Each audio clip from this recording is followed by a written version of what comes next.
আল্লাহর কসম করে বলছি, কোনো মুসলিম যদি তার চোখকে নিয়ন্ত্রণ করতে পারে তাহলে তার অন্তরে ঈমান ঢুকবে। আমাদের আসলে পারপাস নাই। রমাদান গেলেও তার এরকম কিছু মনে হয় না, রমাদান আইলেও তার কিছুই মনে হয় না, সেটাকে বুঝেই না। রমাদানে তো শয়তানকে শিকলবদ্ধ করা হয়, তারপরও কেন আমরা পাপ করে থাকি? পাপ মানুষ কেবলমাত্র শয়তানের কারণে করে না, মানুষের মধ্যে কিন্তু একটা মিনি শয়তান বসবাস করে। If you don't have any plan then you are planning to fail.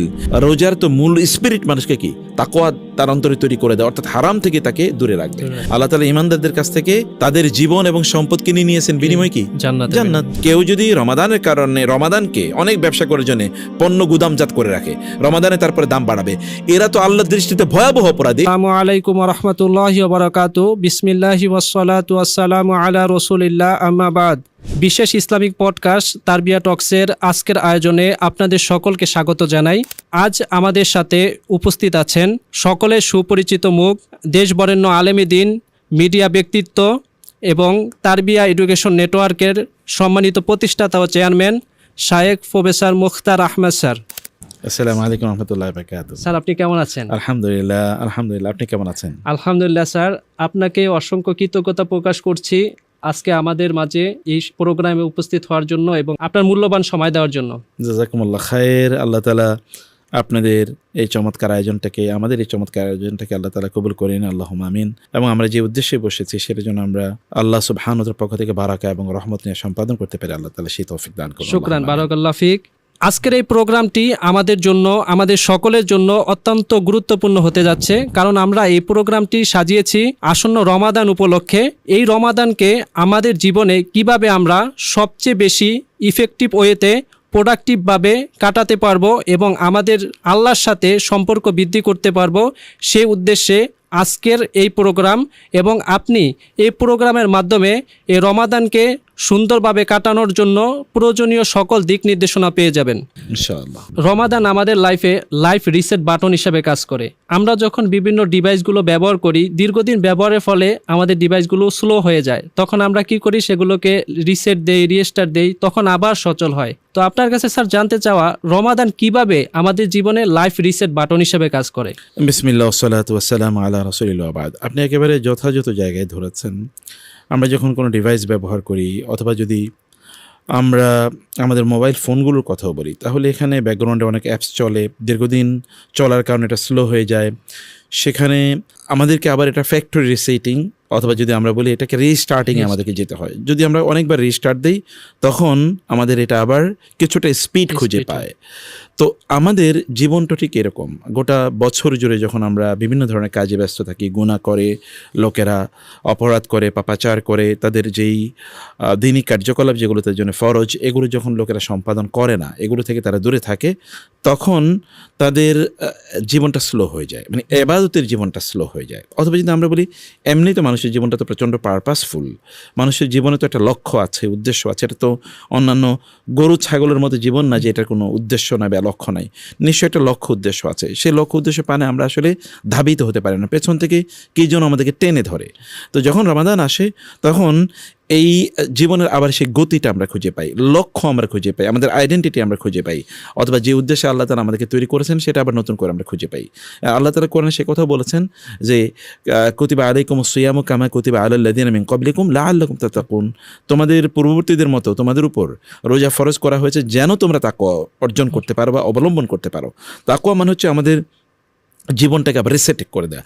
Reset মানে কি, আমরা যখন রিসেটিংয়ের কথা বলি, তার মানে যদি আমরা কোনো ডিভাইসের কথা বলি, এটা ফ্যাক্টরিতে যখন তৈরি হয় তখন এটা একটা অরিজিনাল স্ট্যাটাস থাকে, কিন্তু পরবর্তীতে ব্যবহারের কারণে কি হয়, সেখানে অনেক ধরনের জাঙ্ক অথবা অনেক ওভারলোড হওয়ার কারণে সেখানে বিভিন্ন ধরনের মানে সমস্যা তৈরি হয়, এটা আর আগের মতো ফাংশন করে না।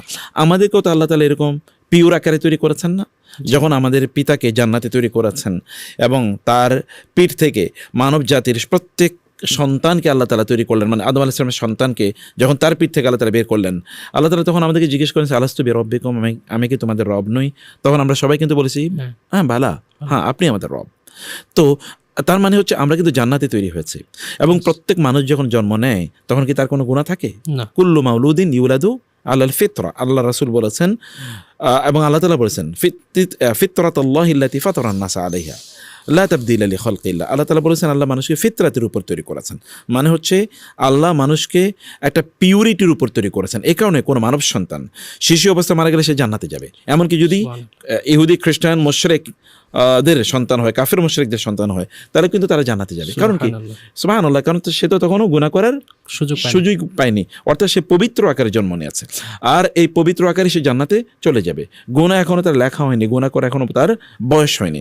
তো আল্লাহ তাআলা আমাদেরকে এইরকম পিওর আকারে পৃথিবীতে পাঠিয়েছেন ফিতরাতের উপর। তারপরে আমাদের পিতামাতা অথবা আমাদের এনভায়রনমেন্ট অথবা আমরা যেই দর্শন লালন করি, যে আদর্শ আমরা গ্রহণ করি, তার কারণে কিন্তু আমরা তখন পলুটেড হতে থাকি। তখন আমাদের আবর্জনা, মানে যদি আমরা গুনার আবর্জনার কথা বলি, এগুলো তখন আমাদের কলবের উপর এগুলো এসে দানা বাঁধে, অন্ধকারাচ্ছন্ন করে ফেলে, সেখানে বিভিন্ন কালো স্পট পড়তে থাকে এবং একটা সময় আমাদের কল্প তখন অন্ধ হয়ে যায়। তখন ওই যে রাসূল সাল্লাল্লাহু আলাইহি ওয়াসাল্লাম যেটা বলেছেন আলা ওয়াহি আল কলব, এটা হচ্ছে কল্পটা তখন অন্ধ হয়ে যায় বা কল্প তখন দুর্বল হয়ে যায়। তখন আর কলম আমাদেরকে ভালো কাজ করতে সেই আগ্রহ দেখায় না বা সেটা আগ্রহী হয় না ভালো কাজ করতে। তাহলে আমাদেরকে আবার ওই যে অবস্থায় আল্লাহ তাআলা আমাদেরকে তৈরি করেছেন, যে আমরা একেবারে পিওর অবস্থায়, এই পিওর অবস্থায় কিন্তু রমাদান আমাদেরকে নিয়ে যায়। কিভাবে নিয়ে যায়? তখন আমাদের অনেক ধরনের ডিটক্স মানে তখন হয়। কিভাবে হয়? যেমন একটা বলি, আমরা ফিজিক্যালি কিন্তু আমরা সত্যি করতে আল্লাহর পক্ষ থেকে বা আল্লাহর পথ থেকে অনেক দূরে সরে যাই, কিন্তু রমাদান আসে আমাদেরকে একটা ডিসিপ্লিন প্রদান করে। আমি কখন খাবো, কখন ঘুমাবো, কখন আবার সালাত আদায় করবো, লম্বা সময় জুড়ে কিন্তু আমাদেরকে নামাজ পড়তে হয়। যদি আমরা তারাবির নামাজের কথা বলি, কিয়ামুল লাইলের কথা বলি, এবং গভীর রাতে উঠে কিন্তু আমাদেরকে খেতে হয়, যেটা সাহরির কথা আমরা বলি। ফলে এটা কিন্তু আমাদেরকে ফিজিক্যালি কিন্তু ফিট করে দেয়, মানে ফিজিক্যাল যদি আবার ধরুন আমরা এই সময় একটু কম খাওয়ার কারণে আমাদের শরীরের মেদ যেগুলো তৈরি হচ্ছে, অথবা যদি শরীরে কোনো টক্সিকেশন এর কথা বলছি, এগুলি যখন তৈরি হয়, এগুলো কিন্তু ধীরে ধীরে কি বের হয়ে যায়। এবং এই কারণে কিন্তু আমরা জানি যে সায়েন্স বিজ্ঞানে বলেছে 2016 সালে এর উপর একটা নোবেল প্রাইজও পেয়েছে, মানে জাপানের এক মানে সায়েন্টিস্ট, মেডিকেল সায়েন্টিস্ট, তিনি করেছেন অটোফেজি তিনি আবিষ্কার করেছেন। অটোফেজি মানে হচ্ছে আমাদের শরীরে ক্যান্সারাস কিছু সেল ডেভেলপ করে। সবসময় স্টোমাক যখন আমরা খাদ্য দিয়ে পানীয় দিয়ে পূর্ণ করে রাখি, তখন এখানে কিছু মানে ক্যান্সারাস কিছু সেল ডেভেলপ করে। এই সেলগুলো ধীরে ধীরে ধীরে ক্যান্সার হয় এবং মানুষ কিন্তু তখন পুরো শরীরে ক্যান্সার যখন ছড়িয়ে পড়ে তখন মানুষ মারা যায়। ঠিক রমাদান আসার পর যখন সে খায় না, তখন তার ওই যে ক্যান্সারের যে সেলগুলো ডেভেলপ করেছিল এগুলো দুর্বল হতে থাকে, কারণ সে তো খাবার পায় না, তাই না? আর ওই যে অন্য সেলগুলো যেগুলো মানে শক্তিশালী ছিল, সুস্থ ছিল, এগুলো আবার খাবার পায় না, তখন এগুলোই দুর্বল সেলকে খেয়ে ফেলে। ফলে কি হয়? রমাদান এটা একটা রিসাইকেল বিনের মতো কাজ করে। সুবহানাল্লাহ। এইভাবে রমাদান ফিজিক্যালি আমাদেরকে ফিট করে। আবার রমাদান আমাদের কিন্তু ফিজিওলজিক্যালি, মানে আমাদেরকে স্পিরিচুয়ালি, সাইকোলজিক্যালি কিন্তু আমাদেরকে ফিট করে। মানে আমরা যদি সাইকোলজির কথা বলি বা ফিজিওলজির কথা বলি, তখন কি হয়? রমাদান আমাদেরকে বলে তোমরা কম খাও, কম কথা বলো, কম ঘুমাও, কারণ আমি কিন্তু ঘুমের বেশি সময় পাচ্ছি না রমাদানে, তাই না? কম স্ক্রলিং করো, কারণ অনেক বেশি নামাজে যাওয়ার কারণে এটা করতে পারি না। কম সিনেমা দেখো, কম টিভি দেখো, অথবা কম আড্ডা দাও। এগুলো কিন্তু রমাদান আমাদেরকে কম কম কম কম করতে পারে, কারণ রুটিন অনুসারে আমাদেরকে চলতে হয়। তো ফলে এটাও কিন্তু আমরা ফিজিওলজিক্যাল, মানে স্পিরিচুয়ালি আমাদেরকে, বা আমরা যদি বলি মানে আধ্যাত্মিকভাবে, এটা কিন্তু আমাদেরকে সেট করে দেয়। আবার আধ্যাত্মিকতার আরেকটা জায়গা আছে, যেমন তাকওয়া অন্তরে তৈরি করে দেয়। আচ্ছা, আমরা কেউ আমাদেরকে দেখে না, তারপরও খাই না, এটা কিন্তু বিশাল অর্জন। এটা সাধারণ কিছু না। কিন্তু আমরা যদি দুনিয়াতে, গোটা পৃথিবীর যদি সকল সিকিউরিটির যত ধরনের আয়োজন আছে, সিসি ক্যামেরা থেকে শুরু করে যা কিছু আছে, সবও যদি মানুষকে মানে পেছনে লাগিয়ে দেওয়া হয় যে সে যেন না খায়, মানুষকে গিয়ে ঠেকাতে পারবে? সে টয়লেটে ঢুকে খাবে, কোনো একটা রুমে ঢুকে খাবে, মানে আলাদা জায়গায় গিয়ে খাবে, প্রয়োজনে সে অন্ধকারের মধ্যে গিয়ে খাবে, মানে মাটির নিচে গিয়ে খাবে, মানে কিছু একটা সে করবে খাওয়ার জন্য, তাই না? মানুষ যেমন পাপ করে বা যখন গুনাহ করে, তখন কিন্তু কোনো একটা মেকানিজম সে তৈরি করে নেয়। কিন্তু আমরা রমাদানে কি কেউ আমাদেরকে দেখছে? আল্লাহ ছাড়া কেউ কি আমাদেরকে কোনো সুপারভিশন করছে? কেউ রেকর্ড করে না, কেউ জিজ্ঞাসা করে না। রমাদান কেউ জিজ্ঞেস করে নাকি যে তুমি কি দিনের বেলা খেয়েছো কিনা? কেউ তারপরে দেখেন কোনো পুলিশিং নাই, কেউ তারপরে কি লোকেরা খায় না। এটা কিন্তু একটা হিউজ একটা বিষয়। এইটাকেই যদি মানুষ ক্যাপিটালাইজ করে না, যদি রমাদানের পরে এটাকে লোকেরা ধরে রাখে, তাইলে মানুষের গোটা জীবন পরিবর্তন হয়ে যেতে পারে। তো ফলে রমাদান তো আসলে একটা রিসেটিং, আমাদেরকে আবার আল্লাহ সুবহানাহু ওয়া তাআলার পথে একেবারে নিয়ে আসে। কিন্তু আমরা যদি কাজগুলো পারপাসফুলি করি, যদি আমরা বুঝে শুনে করি যে না এই কাজগুলো আমি এই উদ্দেশ্যে করছি, আদারওয়াইজ ফাস্টিং আর অন্যান্য ধর্মের লোকজনের উপবাসের মধ্যে পার্থক্য কি? হিন্দুরাও কিন্তু উপবাস থাকে, খ্রিস্টান এবং ইহুদিরা তারাও কিন্তু ফাস্টিং করে। তাহলে আমাদের ফাস্টিং আর তাদের ফাস্টিংয়ের মধ্যে পার্থক্য আছে। পার্থক্যটা কোথায়? তাহলে আমরা পারপাসফুলি এটা করি, আমরা আল্লাহর জন্য এটা করি, আল্লাহর নির্দেশ পালনের জন্য এটা আমরা করি, আমরা এটা আমাদের শরীরের জন্য করি না। বলছি যে এটা শারীরিক হয়তো বা অনেক উপকার আছে বটে, কিন্তু আমরা কি শরীরের উপকারের জন্য করি না, আমাদের আত্মার উন্নয়নের জন্য করি। আমাদের নফস এটা যেন মুতমাইন্নায় রূপান্তরিত হয়, নফস আম্মার অবস্থায় ছিল এর যেন কমপক্ষে লাউয়ামা স্তরে মানে উপনীত হয়, যেন নফস বলে যে না এই কাজগুলো তুমি ভুল করেছো, তার মধ্যে বিবেক যেটা ছিল সেটা যেন জাগ্রত হয়। এর রমাদানে কিন্তু এই কাজগুলো হয় সত্যিকার অর্থেই।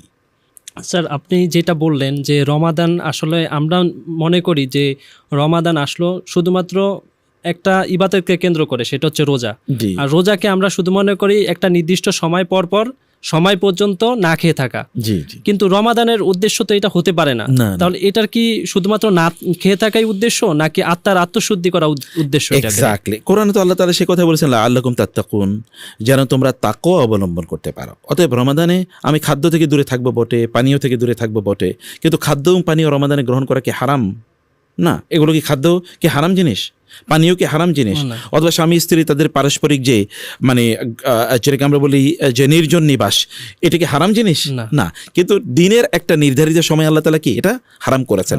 যে জিনিসটা হালাল, কিন্তু দিনের একটা নির্ধারিত সময় আল্লাহ তাআলা আমাদেরকে বলেছেন এই কাজটা যেন আমরা না করি, এটা আমাদেরকে পার্মানেন্টলি যেগুলো হারাম সেগুলো থেকে দূরে রাখার জন্য। এটা কিন্তু একটা অভ্যস্ততা তৈরি করে। মানুষ যদি কোনো একটা জিনিস থেকে ইন্টেনশনালি সিদ্ধান্ত নিয়ে নিজকে কন্ট্রোল করে কোনো একটা জিনিস থেকে দূরে থাকতে পারে, তাহলে তার মধ্যে কিন্তু একটা ফ্রিডম তৈরি হয়, তখন তার মধ্যে একটা ক্যাপাসিটি তৈরি হয়, একটা পাওয়ার তৈরি হয় তার মধ্যে, যেরকম বলে উইল পাওয়ার। তার মধ্যে কিন্তু এরকম একটা পাওয়ার তৈরি হয়। এই পাওয়ারটাই পরবর্তীতে তাকে অন্যান্য হারাম কাজ থেকে দূরে থাকার জন্য তাকে সাহায্য করে। ধরুন আমার কথা, আপনার কথা বলি, আমার কথা বলি, আমরা যদি সিদ্ধান্ত নিই যে আমি এই কাজটা করবো না, যেমন আমি ডেইলি মানে অপ্রয়োজনে ফেসবুক আমি টিপাবো না, বা ইউটিউব আমি টিপাবো না, অথবা ধরুন আমি পত্রপত্রিকা অপ্রয়োজনীয় পত্রপত্রিকা পড়বো না, বা আমি টেলিভিশন দেখবো না, যদি আমি সিদ্ধান্ত নিই, এইরকম একটা সিদ্ধান্ত যদি আমি বাস্তবায়ন করতে পারি, তাহলে পরবর্তী সিদ্ধান্তগুলো কি আমার জন্য সহজ হয়ে যাবে, কারণ আমাদের তখন ক্যাপাসিটি তৈরি হয়েছে। কারণ অধিকাংশ লোকই তার নফসের দাস, তাই না? বরং আল্লাহ তাআলা বলেছেন যে ওই আফারাইতা মান ইত্তাখাযা ইলাহাহু হাওয়াহু, যে তার ইলাহকে মানে তার হাওয়াকে তার মনে যাচায় এটাকে তার ইলা বানিয়ে নিয়েছে।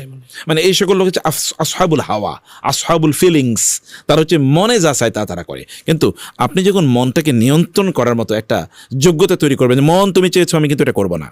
যেমন রমাদানে আমরা খাই না, খেতে কি মনে চায় না? আমাদের চায়। আমাদের কি পানি পান করতে মনে চায় না? চায়। আমাদেরকে হারাম কাজ করতে মনে চায়, কিন্তু তারপর আমরা করি না।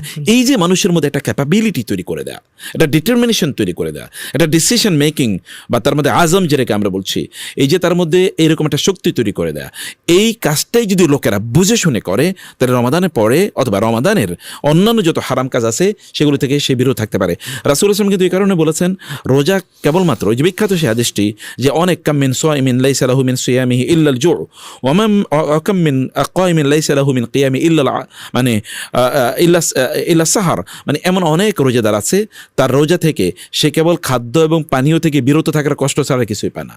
এমন অনেক রাতে নামাজ পড়ার লোক আছে, এদের ওই রাতের নামাজ পড়া কেবলমাত্র ওই রাত জাগ্রত থাকা ছাড়া আর কোনো মানে তার কোনো বেনিফিট নাই, মানে অতটুকুই কেবল সে অর্জন করছে, যে রাতে জায়গা রয়েছে আর কি। কিন্তু কারণ কি? কারণ হচ্ছে যিনি রোজা রাখছেন তিনি গীবত ছাড়েন না, তিনি মানুষের বিরুদ্ধে মিথ্যা অপবাদ দেওয়া ছাড়েন না, তিনি মানুষকে কষ্ট দেওয়া ছাড়েন না, তিনি হয়তো বা চুরি চামারি করা বাটপারি করা তিনি ছাড়েন না, তিনি গালিগালাজ করা ছাড়েন না, তিনি তর্ক বিতর্ক করা ছাড়েন না, তিনি হয়তো বা ধরেন চোখের জেনা ছাড়েন না, তিনি মুখের জেনা ছাড়েন না, তিনি অন্তরের জেনা ছাড়েন না, তিনি হয়তো বা হারাম কাজে অগ্রসর হচ্ছেন, হারাম তিনি গ্রহণ করছেন, ফলে তিনি কয়েকটা হালাল জিনিস থেকে কেবল বিরত থাকলেন, যেগুলো পার্মানেন্টলি হারাম সেগুলো থেকে তিনি বিরত থাকলেন না। তাইলে এই জাতীয় রোজা সত্যিকার অর্থে কাজে লাগে না। রমাদানে কিন্তু সিগনিফিকেন্টলি মুসলিম ওয়ার্ল্ডে অপরাধ কি কমে না বলেন তো?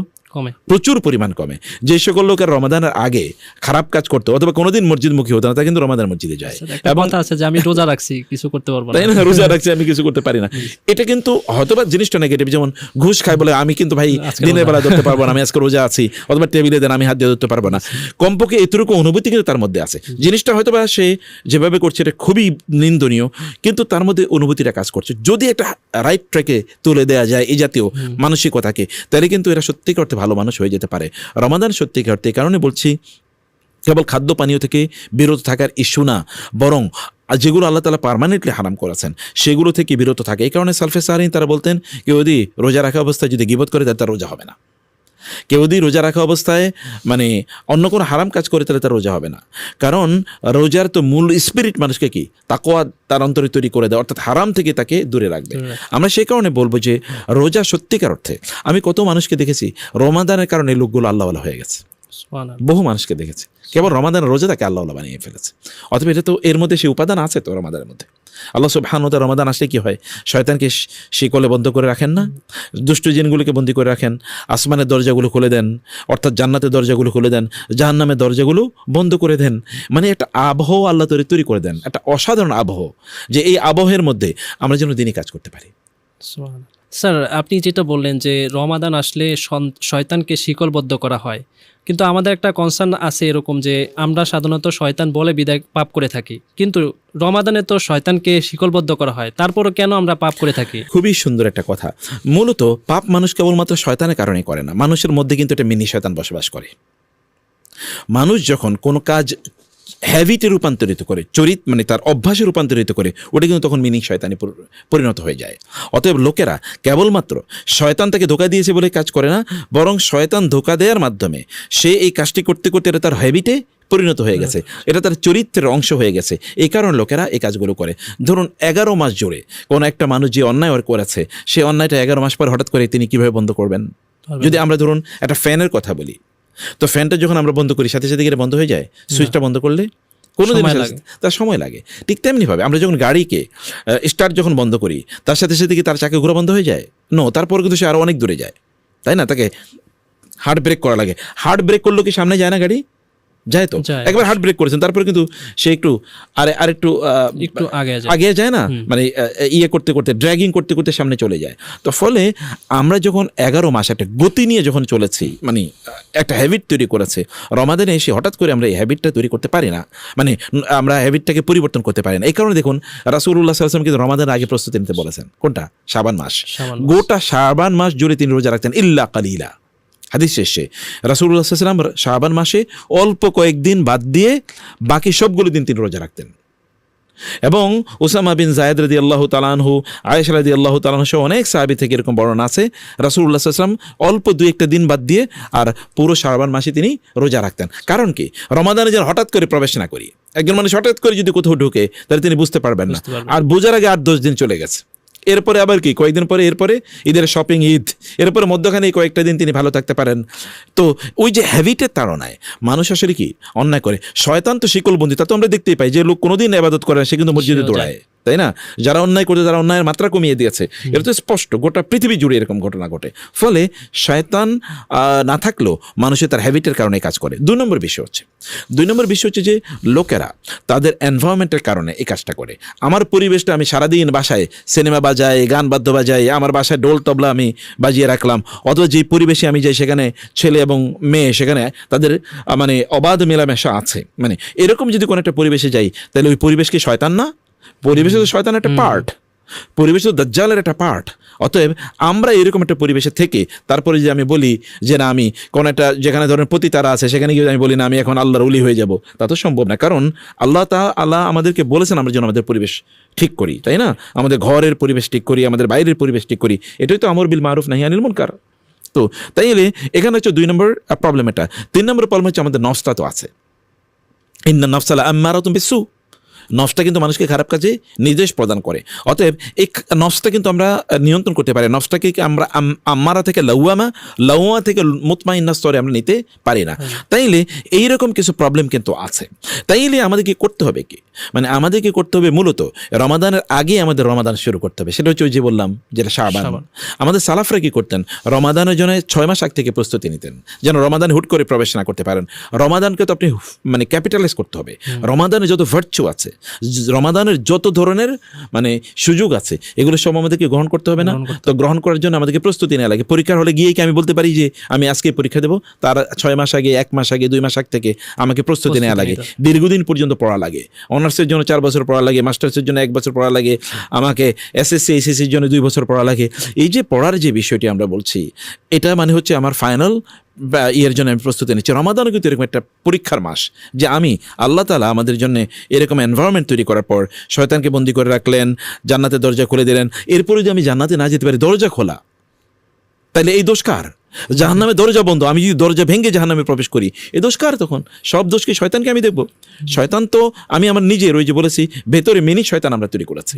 এই মিনি শয়তান তখন আমাদেরকে কাজ করতে বাধ্য করে। আর আশপাশে তো আর শয়তান আছেই, কারণ আল্লাহ তাআলা কিন্তু শয়তান বলতে কেবল জিনের শয়তানের কথা বলেন নাই, তিনি কি বলেন নাই মিনাল জিন্নাতি ওয়ান নাস। শয়তান কয় প্রকার? দুই প্রকার। মানুষের মধ্যে থেকে শয়তান আছে, শায়াতিনাল জিন্নি ওয়াল ইনসি ইউহুনা বা'দুহুম ইলা বা'দিন যুখরুফাল কওলি গুরুরা। আল্লাহ তাআলা কোরআনে বলেছেন শয়তান দুই প্রকার, একটা হলো মানুষ শয়তান, একটা হলো জিন শয়তান। তো মানুষ শয়তানগুলো তো আছে অলরেডি।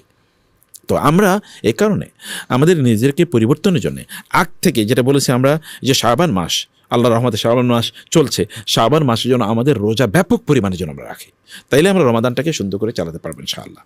আলহামদুলিল্লাহ স্যার।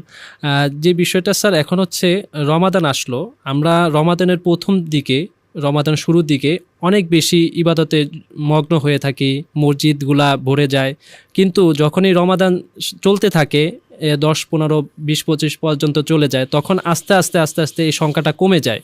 এই কমে যাওয়ার কারণ কি, আর এই জায়গা থেকে উত্তোলনের পথ কি হতে পারে স্যার? এটার একটা মৌলিক ইস্যু হচ্ছে যে আমরা যখন রমাদানে প্রবেশ করি, যে আগের মতো আমরা একটা দুর্বল ব্যাটারি নিয়ে রমাদানে প্রবেশ করি। তো ব্যাটারি যদি দুর্বল হয় তাহলে চার্জ কতদিন থাকবে? চার্জ তো দীর্ঘদিন থাকবে না, তাই না? চাইনিজ ব্যাটারি নিয়ে যদি আমরা ঢুকি, চাইনিজ ব্যাটারির মধ্যে তো এখন 1 নম্বর অনেক ভালো দামি, মানে খুবই পাওয়ারফুল ব্যাটারি আছে, কিন্তু আমরা যদি একেবারেই মানে আমাদের জিনজিরা তৈরি করা হয়েছে, অথবা ধরুন মানে 2 নম্বর কোনো ব্যাটারি নিয়ে যদি ঢুকি, দুর্বল ব্যাটারি নিয়ে ঢুকি, তাহলে তো কাজ করবে না। তো সেই কারণে আমাদেরকে রমাদানে যখন আমরা প্রবেশ করি, তখন আগ থেকে আমাদেরকে প্রস্তুতি নিয়ে রমাদানে প্রবেশ করা দরকার।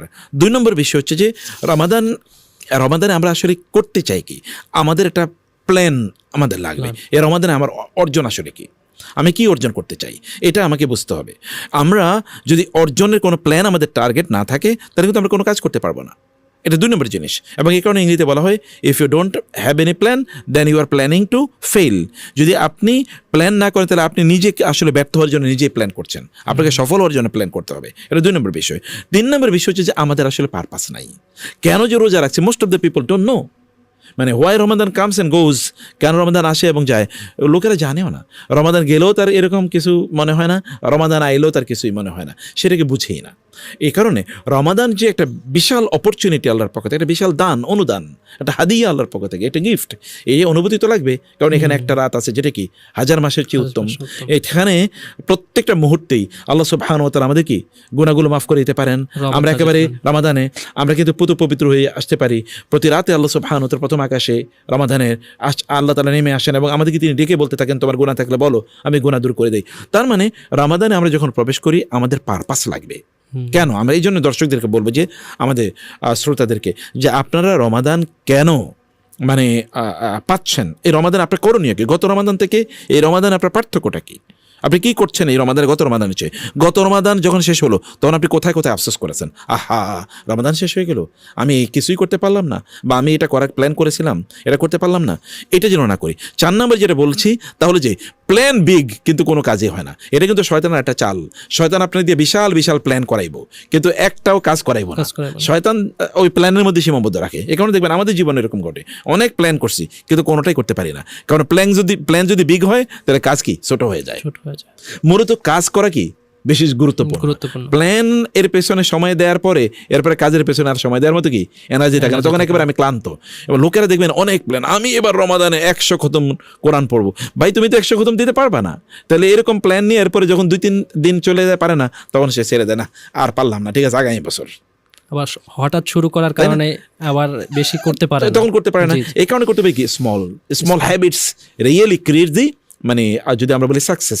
মূলত মানুষ সফল হয় কি কারণে, ছোট ছোট ভালো কাজ রেগুলার করবে, ছোট ছোট করবে, ছোট জিনিস নেবে। যেমন ধরুন ডেইলি 10 মিনিট কোরআন তেলাওয়াত করবে, এটা তিনি সিদ্ধান্ত নিলেন যে আমি ডেইলি, এবং এটা নন নেগোশিয়েবল, নন কম্প্রোমাইজেবল, এটাকে কোনো ভাবে নন অ্যাভয়েডেবল, আনঅ্যাভয়েডেবল না, আমি এটা অ্যাভয়েড করবোই না। আমি 10 মিনিটই কোরআন তেলাওয়াত করবো ডেইলি। আমি 8 রাকাতেই অথবা 20 রাকাতে আমি তাহাজ্জুদ মানে তারাবি পড়বো, এটা পড়বো। যতটুকু আমি পড়েছি ছাড়বো না। প্রথম দিক দিয়ে 20 রাকাতের পরে আর 8 রাকাতের পরে আর পড়েই না, মানে এমন যেন না হয়। আমি তাহাজ্জুদ নামাজ পাচ্ছি 2 রাকাতে আমি পড়বো, আমি তাসবিহ তাহলিল পড়বো, আমি ঠিক আছে 10 মিনিটই পড়বো, ঠিক আছে। আমি ইসলামিক আলোচনা শুনবো, ঠিক আছে আমি 1 ঘন্টায় শুনবো, মানে একেবারে ব্লক, মানে এটা একেবারে ছোট ছোট ছোট করে নেবে তিনি, ঠিক আছে? এবং যেমন ধরুন ফজর সেন্ট্রিক, যে আমি ফজর মিস করবো না, ঠিক আছে, এটাই করেন যে এই রমাদানে আমি একদিনও ফজর মিস করতে চাই না, আমি জামাতে গিয়ে ফজর আদায় করবো। সাইকোলজিতে বলে কেউ যদি 30 থেকে 33 দিন কোনো একটা কাজ একেবারে মানে মন থেকে করে, তাহলে এটা তার চরিত্র হয়ে যায়, হ্যাবিট হয়ে যায়। এরপরে আর তিনি কি ওটা তিনি কখনো ছাড়বেন না, এটা তার মানে চরিত্রের অংশ হয়ে যায় এই কাজটাই করতে পারলে। আর রমাদান তো আল্লাহ তাআলা এরকমই 30 দিনের দিয়েছেন।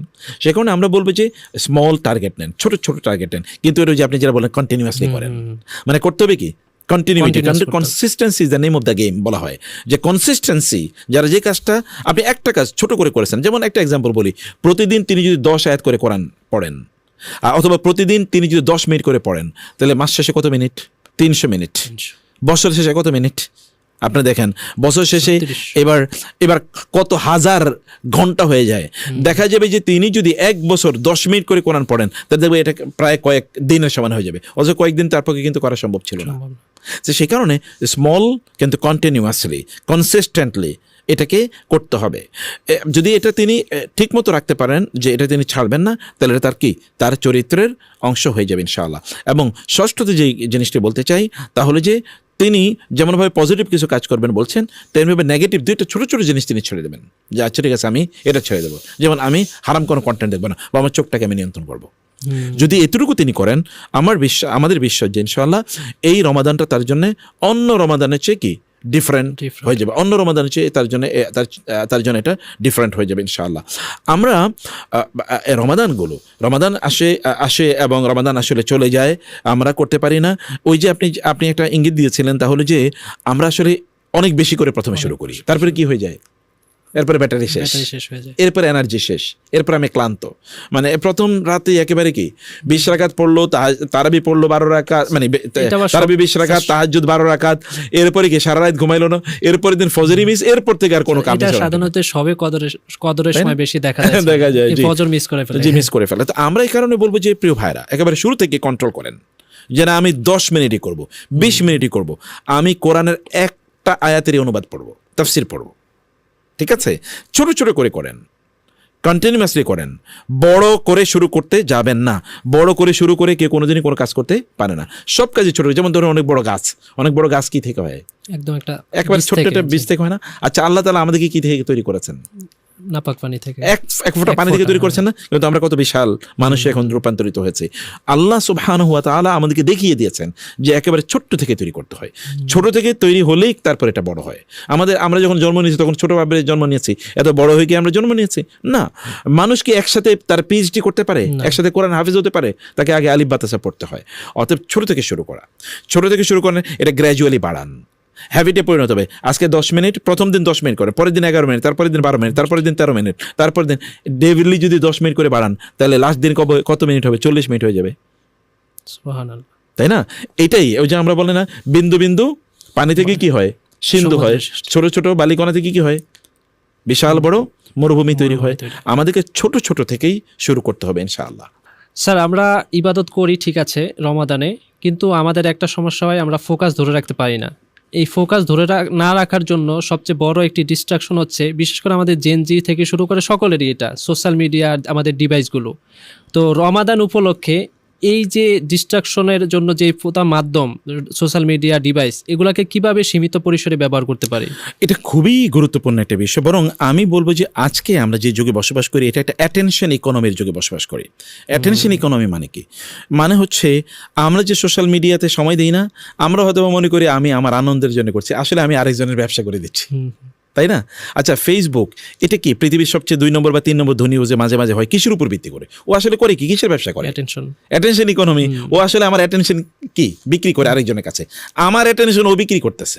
মানে আমি যে তাকাইতেছি তার ফেসবুকে দেখে, ও এটা আরেকজনের কাছে বিক্রি করে।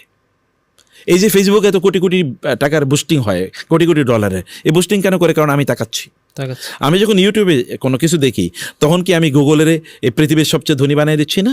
বানিয়ে দিচ্ছি, কারণ ও তো আমারই বিক্রি করছে। ফলে there is nothing called free lunch, ইংরেজিতে বলে। কোনো কিছুই ফ্রি না। আমি আসলে আরেকজনের কি বানাচ্ছি? ধনী বানাচ্ছি। তো ফলে আমাদেরকে রমাদানে এই জায়গাটা আমাদের ভালো করে বোঝা দরকার। এ কারণে আপনি যেটা বলছেন ডিজিটাল ডিটক্সিং, মানে ডিজিটালে আমাদের যে ডিস্ট্রাকশন তৈরি হচ্ছে, এটা এই যুগের সবচেয়ে বড় প্রবলেম হচ্ছে এটা।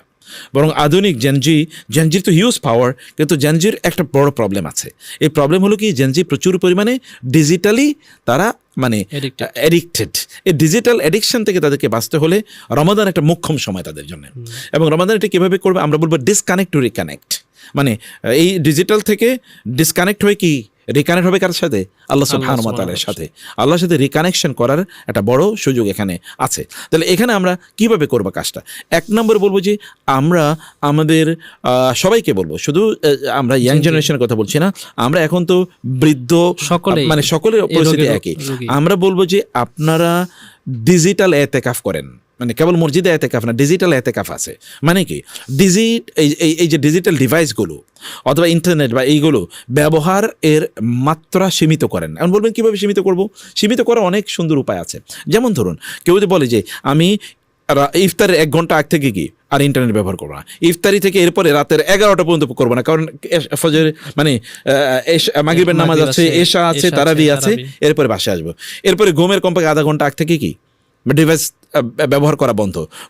কোনো অবস্থায় আমার বেডরুমে অর্থাৎ আমার বেডে বিছানায় ডিভাইস ব্যবহার চলবে না, এটা হারাম, নিষিদ্ধ। আমার বেডরুমে অথবা আমার বেডে মানে আমি যখন বিছানায় যাব ঘুমানোর জন্য, তখন ডিভাইস নাই, কারণ তখন আমার কি আছে? তাসবিহ তাহলিল আছে, অনেক তাসবিহ তাহলিল আছে, সূরা মুলক আছে, সূরা সাজদা আছে, তারপরে সেখানে কি মানে আয়াতুল কুরসি আছে, সূরা বাকারার শেষে 2 আয়াত আছে, সেখানে কুল ইয়া আইয়ুহাল কাফিরুন আছে, কুল আউযু বিল ফালাক, কুল আউযু বিন নাস, কুল হুয়াল্লাহু আছে, মানে এরপরে সুবহানাল্লাহ, আলহামদুলিল্লাহ, আল্লাহু আকবার আছে, এরপরে ঘুমের দোয়া আছে, কত কিছু আছে। এগুলো তো আমার মানে মূল কাজ। এগুলো যদি রমাদানে আমি না করি, তাহলে কবে করবো এই কাজ? তাইলে নির্ধারিত একেবারে টাইম ব্লক করতে হবে, যেই সময় কি ডিজিটাল ডিভাইস চলবে না। 2 নম্বর, নোটিফিকেশন অফ করে রাখতে হবে। অনেক ধরনের নোটিফিকেশন হাবি যাবে না, একেবারে যারা মানে আপন জন, যেমন মায়ের নোটিফিকেশনটা থাকবে, ফর এক্সাম্পল বাবার নোটিফিকেশনটা থাকবে, ওয়াইফের বা স্বামীর নোটিফিকেশন থাকবে, সন্তানেরা থাকবে, ভাই বোনদেরটা থাকলো, ফর এক্সাম্পল একেবারে, অথবা ধরুন অফিসের গুরুত্বপূর্ণ কোনো একটা থাকলো, কিন্তু অপ্রয়োজনে সব বন্ধু বান্ধবদের নোটিফিকেশন। আপনি 50টা গ্রুপে আছেন, এই 50টা গ্রুপে হাবি যাবি এখানে কি মানে পোস্ট হচ্ছে, আর আপনার কি হচ্ছে, নোটিফিকেশন আসছে। এভরি নোটিফিকেশন ইজ ডিস্টার্বিং, তাই না? প্রত্যেকটা নোটিফিকেশনকে আপনাকে অ্যাটেনশন নষ্ট করে দিচ্ছে না? একবার অ্যাটেনশন যদি চলে যায়, আবার অ্যাটেনশন আনার জন্য আধা ঘন্টা সময় লাগবে। তাহলে এইটা আমাদেরকে এরকম একটা কাজ করা লাগবে। 3 নম্বর যেটা বলতে চাই, তাহলে যে স্ক্রলিং আমাদেরকে কমাতে হবে। যে আমি আসলে ডিভাইস ধরলাম, কিন্তু কতক্ষণের জন্য একেবারে নির্ধারণ করতে হবে। এর আগে বলছি কি টাইম ব্লক করে রাখতে হবে, যেই সময় মানে ডিভাইস ধরা যাবে না। 2 নম্বর বলছি নোটিফিকেশন কমায় দিতে হবে। 3 নম্বর কি স্ক্রল ডাউনটাকে একটা লিমিটের মধ্যে নিয়ে আসতে হবে। যে আমি আচ্ছা ঠিক আছে আমি মোবাইল ধরলাম, কিন্তু আমি আধা ঘন্টার চেয়ে বেশি এটা ব্যবহার করবো না, বা 1 ঘন্টার চেয়ে বেশি আমি এটা ব্যবহার করবো না, একেবারে এইভাবে টাইটলি এটাকে কন্ট্রোল করা। 3 নম্বরের বিষয় হচ্ছে, 4 নম্বরের বিষয় হচ্ছে যে আমরা আসলে সব কিছু মানে রিমুভ করতে পারবো না, কিন্তু রিপ্লেস করতে পারবো। যেমন আমার নিজের অভ্যাস, তা আমি কি করি, আমি কিন্তু মোবাইল থেকে কোরআন পড়ি, মানে ওইখানে একটা অ্যাপস আমি ব্যবহার করি, অ্যাপস আমাকে বলে দিই যে তুমি আর আজকে এতটুকু পড়ার কথা ছিল, তুমি পড়ো নাই। এইটার কারণে আমি অ্যাপসটা ব্যবহার করি। কিন্তু আমি বলবো যে রমাদানে আমি এটাও বন্ধ করে দেবো। মোসাফ নাই আছে কিনা, কোরআনের মোসাফ আছে না? মোসাফে আমার ব্যক্তিগত মোসাফে কিন্তু অনেক দাগ আছে, আমার নাম লেখা আছে, আমি সেখানে নোট নেই। এরকম মোসাফ সবাইকে বলে ব্যবহার করুন। মোসাফের উপর আপনার আঙ্গুলটা পড়ুক, কিয়ামতের দিনে মোসাফ আপনার পক্ষে গিয়ে বলবে আল্লাহ ওর আঙ্গুল আমার এখানে পড়েছে, এবং সে তখন আমার পক্ষে সাক্ষী দেবে কিয়ামতের দিন। এরকম কিছু আমাদের স্মৃতি থাকুক না আমাদের মোসাফের উপর, আমাদের আঙ্গুল থাকুক না। আমি ছোটবেলায় দেখেছি আমার মা যে কোরআন পড়তো, ওটা পাতাগুলো ছিঁড়ে গেছে, এবং আমার নিজেরও স্মৃতি আছে, মানে কোরআনের পাতা উল্টাইতে ওই পাতাগুলো ছিঁড়ে গেছিল। কিন্তু এই স্মৃতি এখন আমাদের কারো নাই, আমি জানি না, আমার ব্যক্তিগত নাই এখন আর। কিন্তু তো এই স্মৃতি কোথায় থাকবে? পাতা উল্টাইতে আমার বোনদের দেখেছি যে বোনদের ওদের প্রত্যেকের মানে কোরআনের পাতা কিন্তু সব সিরা ছিল, মানে উল্টাইতে ওই যেখান থেকে উল্টাইতে ওই পাতাটা সিরা ছিল, অতটুকু ছিঁড়ে যেত, অতটুকু কালো হয়ে যেত। কিন্তু এইটা তো আমার পক্ষে এটা কেমন দিন দাঁড়াবে? তো বলছি এরকম একটা রিপ্লেসমেন্টে যদি আমরা যেতে পারি, এটাও আমাদের জন্য অনেক বড় ধরনের কাজে লাগবে। আর ডোপামিন ফাস্টিংয়ের কথা বলি, কারণ আমরা যখন ডিভাইসের দিকে যাই তখন কিন্তু আমাদের প্রচুর পরিমাণ ডোপামিন রিলিজ হয়। তখন বলে তুমি আরেকটু ইউটিউব দেখো, আরেকটা রিলস দেখো, আরেকটা শর্ট দেখো। আমি বলবো রমাদানে আমাদের রিলস অ্যান্ড শর্টসের যেগুলো আন ইসলামিক, এগুলো একেবারে বন্ধ করে দেয়া। কারণ এগুলো তো কিন্তু এখন কি আছে, এর বিভিন্ন ধরনের অ্যাপস আছে, এই অ্যাপস দিয়ে আপনি হারাম কোনো জিনিস যেন আপনার কাছে না আসে, এগুলোকে ব্লক করে দেওয়া যায়। এই ব্লকিংয়ের কাছে যদি আমরা যেতে পারি, তাহলে এটা আমাদের জন্য এটা বড় ধরনের কাজে লাগবে ইনশাআল্লাহ। আর এই জায়গায় মানে যত বেশি আমরা কোরআনের সাথে সম্পর্ক রাখতে পারি, একটু সালাত আদায় করতে পারি, তাসবিহ তাহলিলটাকে আমাদের জিহ্বার মধ্যে রাখতে পারি, তাইলে আশা করছি যে ডিজিটাল টক্সিং থেকে আমরা তখন নিজেকে রক্ষা করতে পারবো। এর পাশাপাশি চোখকে যত নিয়ন্ত্রণ করা যায়, আল্লাহর কসম করে বলছি, কোনো মুসলিম যদি তার চোখকে নিয়ন্ত্রণ করতে পারে তাহলে তার অন্তরে ঈমান ঢুকবে। চোখকে যদি ঈমান মানে নিয়ন্ত্রণ না করতে পারে, যতই মুত্তাকি হতে চেষ্টা করুক না, কোনোদিন হতে পারবে না।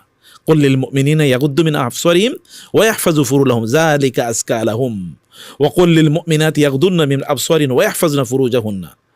আল্লাহ তাআলা বলেছেন, মোমেনরা, ঈমানদাররা তারা যদি তাসকিয়া, পবিত্রতা অর্জন করতে চায়, অন্তরের পবিত্রতা, তাহলে চোখকে নিয়ন্ত্রণ করা ছাড়া কোনো উপায় নাই। চোখকে নিয়ন্ত্রণ করাই লাগবে। রমাদানের চোখটাকে নিয়ন্ত্রণ করি, অর্ধেক কাজ এমনি হয়ে যাবে ইনশাআল্লাহ।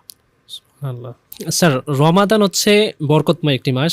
এই বরকত যেমন আমাদের ব্যক্তিগত জীবনে নেমে আসে, ঠিক তেমনই আমাদের ব্যবসায়িক বিভিন্ন জীবনে নেমে আসে, সকল ক্ষেত্রেই বরকত নেমে আসে। তো দেখা যায় যে রমজান মাসে সবচেয়ে বেশি ব্যবসায়ের সুযোগ থাকে। তো এক্ষেত্রে ব্যবসায়ীরা হয় কি, তারা সারা বছরে যেগুলো করতে পারে না, যে সময়টা কাটাতে পারে না, ওই সময়টা ব্যবসাতে বেশি সময় কাটায়, বেশি ইনকামের আশায়, যেটার দ্বারা সারা মাসটা সে চলতে পারে। তো সেক্ষেত্রে চাকরিজীবী যারা আছে তারা একটু তুলনামূলক অনেক বেশি সময় পায় ইবাদতের জন্য বা রমাদানে বারাকা নেওয়ার জন্য। তো এখানে হচ্ছে প্রশ্ন হচ্ছে স্যার, যারা ব্যবসায়ী আছে তারা কিভাবে রমাদানের হকটা আদায় করতে পারে এবং চাকরিজীবীদের মতো বেশি পরিমাণে ইবাদতে ব্যয় করতে পারে? সুবহানাল্লাহ, এটা একটা বিউটিফুল আইডিয়া। রমাদানে ব্যবসায়ীদের জন্য এটাও কিন্তু একটা মৌসুম। এটা ব্যবসায়ীদের জন্য কেবলমাত্র রমাদান যদি বলি ব্যবসার মৌসুম তা না, আল্লাহর সাথে তো ব্যবসা আছে না? ব্যবসা মানুষের সাথে, এবং আরেকটা ব্যবসা কার সাথে? আল্লাহর সাথে। ইন্নাল্লাহ আশতারা মিনাল মুমিনিনা আনফুসাহুম ওয়া আমওয়ালাহুম বিআন্না লাহুমুল জান্নাহ। আল্লাহ তাআলা বারবার কোরআনে বলেছেন, আল্লাহ তাআলা ঈমানদারদের কাছ থেকে তাদের জীবন এবং সম্পদ কিনে নিয়েছেন, বিনিময় কি? জান্নাত। তাই না? সুবহানাল্লাহ।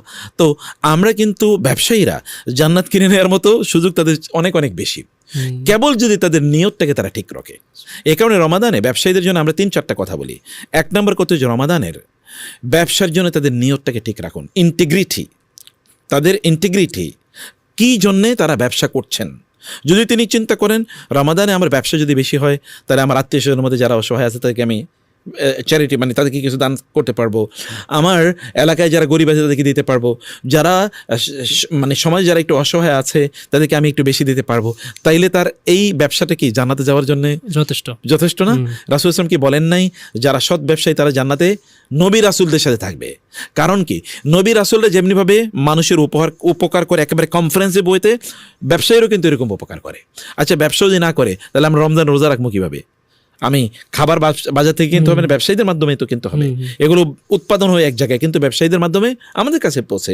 ফলে ব্যবসায়ীদের নিয়তটাকে আমরা বলবো যে আপনার নিয়তটা ঠিক রাখেন। যারা সত্যবাদী ব্যবসায়ী, এই সকল সত্যবাদী ব্যবসায়ীরা আল আম্বিয়া ও সিদ্দিকিনদের নবিয়্যিন ও সিদ্দিকিনদের সাথে জানাতে থাকবে। 2 নম্বর বিষয় হলো ব্যবসায়ীদের জন্য বলবো যে আপনারা আপনাদের ব্যবসা থেকে একটা অংশকে চ্যারিটি করার জন্য একেবারে নির্ধারণ, আগে বলছি নিয়ত ঠিক রাখবেন যে কেন তিনি করছেন।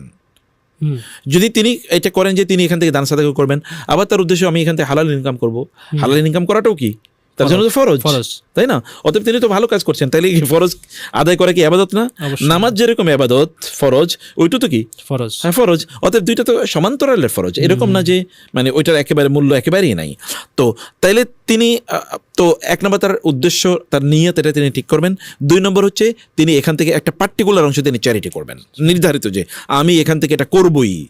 কতটুকু লাভ হচ্ছে তা দেখার বিষয় না, যতটুকু লাভ হচ্ছে তার থেকে 10% অথবা 5% এরকম আমি এখান থেকে চ্যারিটি করবো। জাকাত তো 8% তিনি দেবেন, এটার বাইরে তিনি এটা করবেন। 2 নম্বরের জিনিস। 3 নম্বর বিষয় হচ্ছে তার অনেস্টি থাকবে।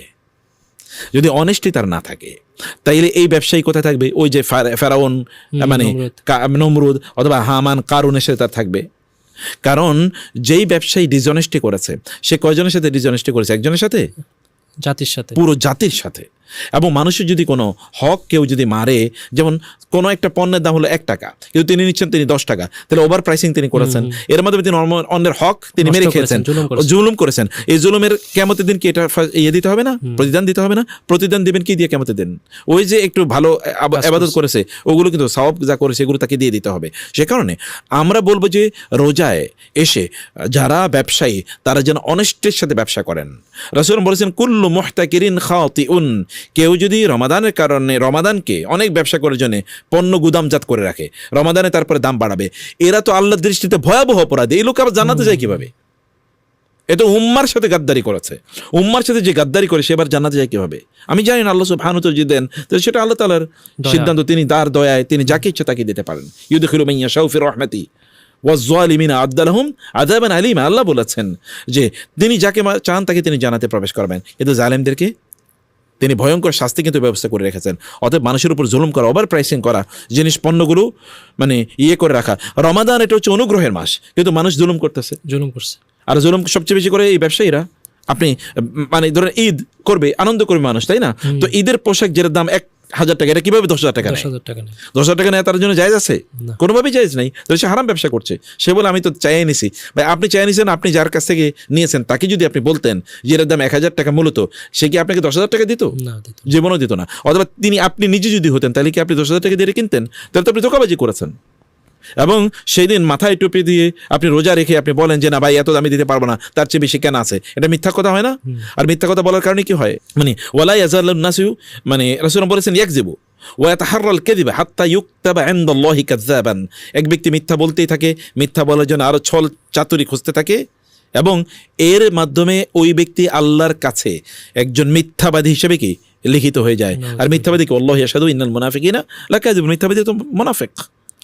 অতএব এই যে রমাদানে আমরা বলবো যে তারা যেন অনেস্টের সাথে তাদের ব্যবসাগুলো করেন, অনেস্টের সাথে। 4 নম্বরে রমাদানে তাদের যে মৌলিক ইবাদতগুলো, এই ইবাদতগুলো যেন তারা ঠিক রাখেন। আল্লাহ সুবহানাহু ওয়া তাআলার উপর তারা যেন ব্যবসাকে প্রাধান্য না দেন।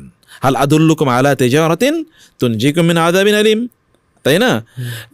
ইমানদারের কাজ হচ্ছে কি, এই যে সূরা জুমার একেবারে শেষের দিকে আছে, মানে সেখানে আল্লাহ সুবহানাহু ওয়া তাআলা বলেছেন যে আল্লাহর কাছে যা আছে সেটা তার জন্য কি অনেক অনেক অনেক উত্তম। অন্য জায়গায় আছে ওমা ইনদাল্লাহি খায়রুল লিল আবরার, ওমা ইনদাল্লাহি খায়রুন লাউ কানু ইয়ালামুন। আর তারা যদি জানতো যে আল্লাহর কাছে যা আছে তা অনেক বেশি কল্যাণকর, তাহলে কি না মানে ভালো হতো। মূলত মানুষ যদি আল্লাহ সুবহানাহু ওয়া তাআলাকে প্রাধান্য দেন তাহলে আল্লাহ তাআলা তাকে প্রাধান্য দেবেন। তিনি হতে পারে আরেকজন 12 ঘন্টা বা 14 ঘন্টা বা 16 ঘন্টা বা 20 ঘন্টা তিনি কি ব্যবসা করেছেন, এর মাধ্যমে তিনি যতটুকু প্রফিট করেছেন, এই ব্যক্তি আল্লাহকে প্রাধান্য দেওয়ার কারণে 10 ঘন্টা ব্যবসা করে তার চেয়ে 10 গুণ বেশি ব্যবসা করতে পারেন না? অবশ্যই, কারণ দেয়ার মালিককে আল্লাহ সুবহানাহু ওয়া তাআলা। সেই কারণে আমরা বলবো যে আপনারা আপনাদের এই ইবাদতের যে মৌলিকগুলো, যেমন সালাত জামাতের সাথে আদায় করা, ফর এক্সাম্পল সময় মতো সালাত আদায় করা, তাসবিহ তাহলিলগুলো পড়া, এই যে মৌলিক ইবাদতগুলো, এগুলোকে কোনোভাবে কম্প্রোমাইজ করবেন না, ফরজগুলোকে কম্প্রোমাইজ করবেন না। আপনি ইয়ের জন্য, ব্যবসার জন্য আপনি মানে ছেড়ে দেবেন না, কি বলে এশার নামাজ ছেড়ে দেবেন না, ফজরের নামাজ আপনি ছেড়ে দেবেন না, জোহরের নামাজ ছেড়ে দেবেন না, মাগরিব তখন রমরমা ব্যবসা, এই কারণে মাগরিব ছেড়ে দেবেন না, আসর ছেড়ে দেবেন না, তখন মানুষ ঢুকতেছে। রাসূল সাল্লাল্লাহু আলাইহি ওয়াসাল্লাম বলেছেন যে ব্যক্তি আসর ছেড়ে দেয় তার ওয়াতিরা আহলুহু, তার পরিবার ধ্বংস হয়ে যাবে, তার পরিবার ধ্বংস হয়ে যাবে। এই লোকেরা কীভাবে মানে সে আসর বাদ দিয়ে সে মানে ইনকামের ব্যবসার পেছনে সে সময় দিচ্ছে। তাহলে আপনারা অবশ্যই এটা করবেন। পঞ্চম যে বিষয়টি বলতে চাই, তাহলে আল্লাহ তাআলা বলেছেন যে তোমরা ব্যবসা করো কিন্তু ওয়াজকুরুল্লাহা কাসীরা, ব্যবসার সময় আল্লাহ জিকির করো। অর্থাৎ আপনি ব্যবসা করেন হাত দিয়ে, মুখ দিয়ে কি? মুখ দিয়ে আপনি জিকির করেন, সুবহানাল্লাহ আলহামদুলিল্লাহ এটা পড়েন, তাহলে আল্লাহ সুবহানাহু ওয়া তাআলা আপনার ব্যবসাকে প্রোটেকশন প্রদান করবেন এবং এখানে বারাকা প্রদান করবেন। আর আমরা সব মিলিয়ে রমাদানটাকে যেন আমাদের গোল্ডেন অপরচুনিটি হিসেবে আমরা গ্রহণ করি। ভাই এই রমাদান যদি শেষ হয়ে যায় তারপরে আমার ব্যবসা কই যাইব? আমি কোথায় যাবো আর ব্যবসা কোথায় যাবে? যদি আমি রমাদানের শেষে মারা যাই তখন কি হবে? হতে পারে না, মারা কি যেতে পারে না মানুষ? যেতে তো পারে। তো রমাদানের শেষে যখন মারা যাবেন তখন আপনি করবেন কি? তখন আপনি কবরে গিয়ে বলবেন হ্যাঁ ব্যবসা যদি না করতাম, আমি যদি এটা করতাম। ব্যবসা করা হারাম না বলছি আমরা, কিন্তু নিয়ন্ত্রণ করেন, নিজকে নিয়ন্ত্রণ করেন, নিজকে নিয়ন্ত্রণ করেন। গোটা পৃথিবী জুড়ে ইহুদি এবং খ্রিস্টানরা দেখবেন, খ্রিস্টানদের খ্রিসমাসে সব পণ্যের কি ব্যাপক ডিসকাউন্ট, হিউজ দাম কমে যায়, হিউজ দাম কমে যায়। আর এমন একটা জাতি, বিশেষ করে আমাদের এই বাঙালি মুসলমান জাতি, এইরকম একটা জাতি রমজান আইলে দাম বাড়ায়। আপনি তো আরব বিশ্বেও যান, তাহলে দেখবেন রমাদানে মানে চারিদিকে বন্যা বড়িয়ে দেয় লোকেরা চ্যারিটির দান সাদাকা কি পরিমাণ, মানে দিতেই থাকে, আর এরা দাম বাড়িয়ে দেয়। এটা একটা খুবই নিন্দনীয় একটা প্রবণতা। এই প্রবণতা ইহুদি খ্রিস্টানদের মানে কাছে আমাদেরকে মানে নিন্দার পাত্র বানিয়েছে। এমনি তো রমাদানে কি আমাদের যেমন বাংলাদেশের কথা বলি, রমাদানে কিন্তু অর্থনীতি প্রায় 50% অর্থনৈতিক কার্যকলাপ রমাদানে, মানে পুরো বাংলাদেশে এক বছরে যত ধরনের ব্যবসা বাণিজ্য হয় শুধু রমাদানে হয় তার 50%, এরপর আবার কোরবানির ঈদে হয় প্রায় 20%। তো আল্লাহর পক্ষ থেকে এটা ব্লেসিং, রহমত। তাহলে এটাকে আমরা আল্লাহর পক্ষ থেকে মানে আমরা কেন এটাকে আযাবে রূপান্তরিত করব? জি স্যার, রমাদান হচ্ছে কোরআন নাজিলের মাস, কোরআনের মাস। আমরা রমাদানে প্রচুর কোরআন তেলাওয়াত করি। যে কখনো কোরআন তেলাওয়াত বছরে করে নাই সেও কোরআন নিয়ে বসে, কিন্তু আমরা শুধু কোরআন তেলাওয়াতের ভিতরে সীমাবদ্ধ থাকি। কিন্তু আল্লাহ তাআলা তো রমাদানকে শুধুমাত্র কোরআন তেলাওয়াতের জন্য বরকতময় করেননি, এর সাথে কানেকশন তৈরি করতে হবে আমাদেরকে। তো রমাদানে কোরআন তেলাওয়াতের পাশাপাশি কোরআনের সাথে কানেকশন তৈরি করার উপায় কি স্যার? এটা খুবই গুরুত্বপূর্ণ একটি বিষয়। আসলে রমাদান তো কি আল্লাহ তাআলা পরিচয় করে দিয়েছেন, শাহরু রমাদান আল্লাযী উনজিলা ফীহিল কোরআন। রমাদান হচ্ছে সেই মাস যে মাসে কোরআন নাজিল হয়েছে। কেন? হুদাল লিন্নাস, মানুষের জন্য হেদায়েত স্বরূপ। ওয়াবাইয়িনাতিম মিনাল হুদা, হেদায়েতের সব বক্তব্যগুলো স্পষ্ট করে বলে দেওয়া হয়েছে। ওয়াল ফুরকান, কোনটা সত্য কোনটা মিথ্যা এর মধ্যে পার্থক্যকারী হিসেবে আল্লাহ তাআলা কোরআন নাজিল করেছেন। তো কোরআন যদি শুধু তেলাওয়াত করে তাহলে তিনি এগুলো পাবেন কোথায়? পাবেন না। কোরআন তেলাওয়াত করে তিনি সওয়াব পাবেন। বিকুল্লি হারফিন হাসানাতুন ওয়াল হাসানাতু বিআশরি আমসালিহা, প্রত্যেকটা বর্ণের জন্য তিনি 10টা করে নেকি পাবেন। ঠিক আছে, সত্য, কিন্তু এই নেকি দিয়ে কেবল তিনি জানাতে যেতে পারবেন? নো। রমাদানের মানে কোরআনের আইন নিজের জীবনে বাস্তবায়ন করা লাগবে না, সমাজে বাস্তবায়ন করা লাগবে না, রাষ্ট্রে বাস্তবায়ন করা লাগবে না? অবশ্যই লাগবে। তার জন্য তার জবাব দিতে আছে। এ কারণে কোরআন কেবলমাত্র তেলাওয়াত না, কোরআন তেলাওয়াত, তাদাব্বুর এবং তাতবিক, এই তিনটি জিনিসের সমন্বয়। কোরআন তেলাওয়াত, তিনি তেলাওয়াত করবেন, এবং কি তাদাব্বুর, কোরআন নিয়ে তিনি চিন্তা করবেন। আফালা ইয়াতাদাব্বারুনা আল কোরআন, তারা কি কোরআন নিয়ে চিন্তা ভাবনা করবে না? আল্লাহ তাআলা তার রাসূলকে বলেছেন ইয়াতলু আলাইহিম আয়াতিহি ওয়া ইউযাক্কিহিম ওয়া ইউআল্লিমুহুমুল কিতাব ওয়াল হিকমা। কোরআন কেন্দ্রিক আমাদের 4টা কাজ, এর মধ্যে একটা কাজ হচ্ছে কোরআন তেলাওয়াত করা। 2 নম্বর কাজ হচ্ছে কি কোরআন এর অর্থ বোঝা এবং কোরআনকে নিজের জীবনে বাস্তবায়ন করা এবং এর মাধ্যমে নিজকে পবিত্র করা, নিজকে পরিশুদ্ধ করা। কোরআন তো শিফা আমাদের জন্য, তাই না? ফি শিফাউল লিন্নাস ওয়া নুনাজ্জিলু মিনাল কোরআনি মা হুয়া শিফাউ ওয়া রাহমাতুল লিল মুমিনিন। আমি কোরআনকে তোমাদের জন্য শিফা হিসেবে নাজিল করেছি। তো আমার অসুখ তো প্রচুর পরিমাণ। অসুখ কি কেবলমাত্র শারীরিক? মানুষের সবচেয়ে বড় অসুখ কোনটা? আত্মিক। তো তার আধ্যাত্মিক বা তার আত্মিক অসুখ দূর করে কোরআন। তাহলে আমাকে কোরআন যদি ঔষধ হিসেবে গ্রহণ করতে চাই তাহলে কোরআন বুঝতে হবে। এই কারণে 2 নম্বর কাজ হচ্ছে কোরআন বোঝা।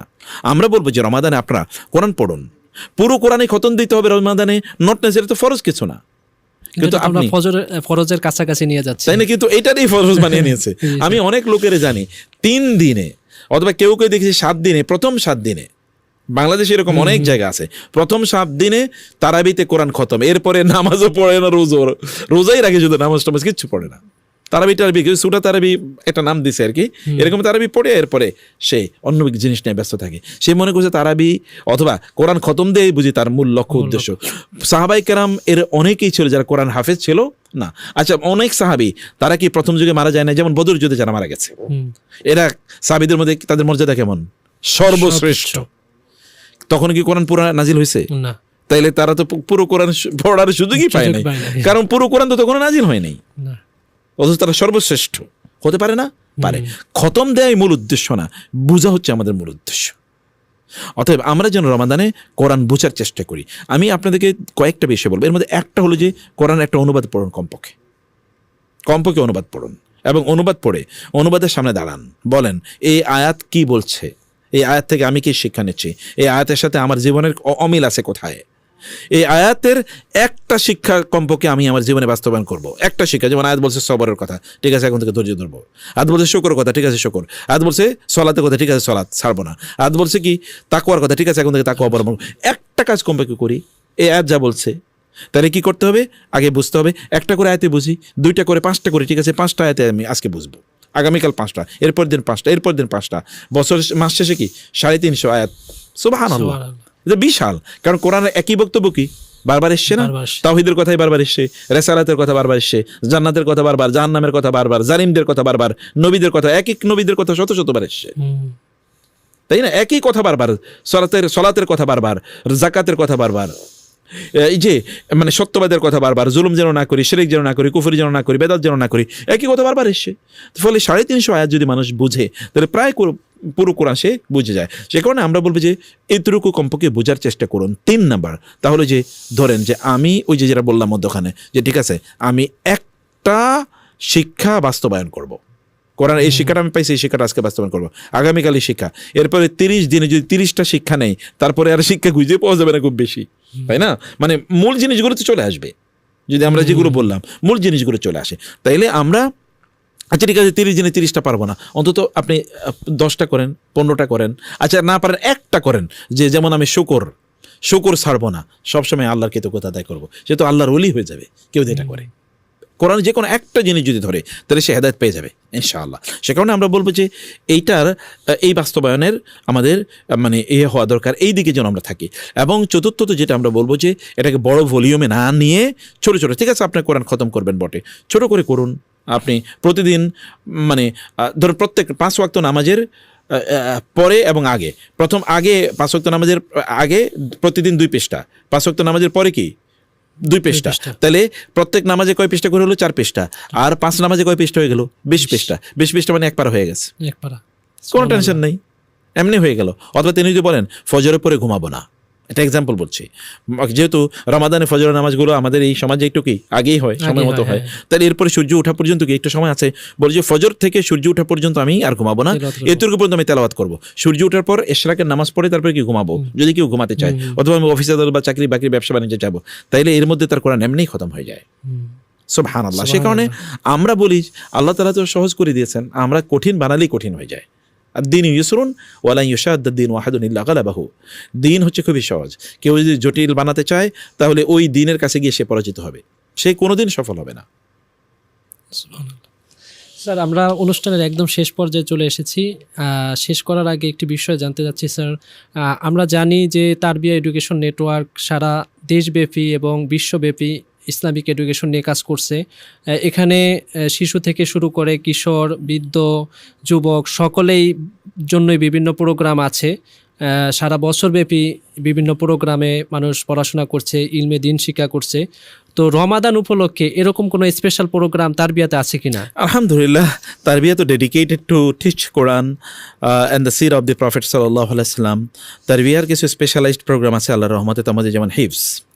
রমাদান কেন্দ্রিক আমাদের গোটা রমাদানে আমাদের কোরআন কেন্দ্রিক 2-3টা প্রোগ্রাম আছে। তোমাদের যেমন জুজ আম, মানে আমরা জুজ আম্মা যেটাকে বলছি, আমরা জুজ আম্মাটা আমরা রমাদানে হিফজ করাই সাধারণত। এবছর রমাদানেও আমরা আমাদের শিক্ষার্থীরা যারা আছে তার জন্য এটা উন্মুক্ত করে দিচ্ছি আমরা, যে জুজ আম্মা তারা হিফজ করতে পারবেন ইনশাআল্লাহ। এখানে ছোটদের জন্য সুযোগ থাকবে, বড়দের জন্য সুযোগ থাকবে, মহিলাদের জন্য, বোনদের জন্য, ভাইদের জন্য আলাদা সুযোগ আছে, তারা জুজ আম্মা তারা হিফজ করতে পারবেন ইনশাআল্লাহ। 2 নম্বর বিষয় হচ্ছে যে রমাদানে আমরা কায়দায়ে নুরানিয়া, যেটাকে আমরা বলছি নুরানি কায়দা অনেকেই কোরআন পড়তে পারে না, কিন্তু রমাদানে তিনি কোরআনটা পড়ে ফেলতে চান। আমরা রমাদানে তাকে কোরআনটা পড়িয়ে দিতে চাই ইনশাআল্লাহ। এই রমাদানে তিনি কোরআন মানে কোরআন যেন পড়তে পারেন, তিনি এতটুকু তিনি রমাদানে তিনি শিখতে পারবেন ইনশাআল্লাহ। এটা 2 নম্বর কাজ। আর 3 নম্বর কাজ হচ্ছে যে এখানে আমরা রমাদানটাকে কীভাবে লোকেরা খুবই প্রোডাক্টিভ বানাতে পারে, মানে খুবই চমৎকারভাবে রমাদানটা তারা কাটাতে পারে। যেমন আমরা আজকে কয়েকটা ইস্যু আলোচনা করলাম, এর সাথে আরও কমপক্ষে আমরা 26, 27, 28টা ইস্যু আমরা আলোচনা করব, একেবারে ঈদ সহ, লাইলাতুল কদর সহ, এতেকাফ সহ, রমাদানের প্রত্যেকটা সময়গুলোকে তারা কীভাবে কাটাবেন, এটার জন্য আমরা তাদেরকে একটা ফুল প্ল্যান দেবো। এর উপর ভিত্তি করে আমরা একটা আলাদা প্রোগ্রাম আনতেছি। এই প্রোগ্রামটা যেন একেবারে তারা আগেই যেন তারা দেখতে পারেন, রমাদানের আগেই যেন রমাদানের কেন্দ্রিক তাদের এই প্রস্তুতিটা থাকে।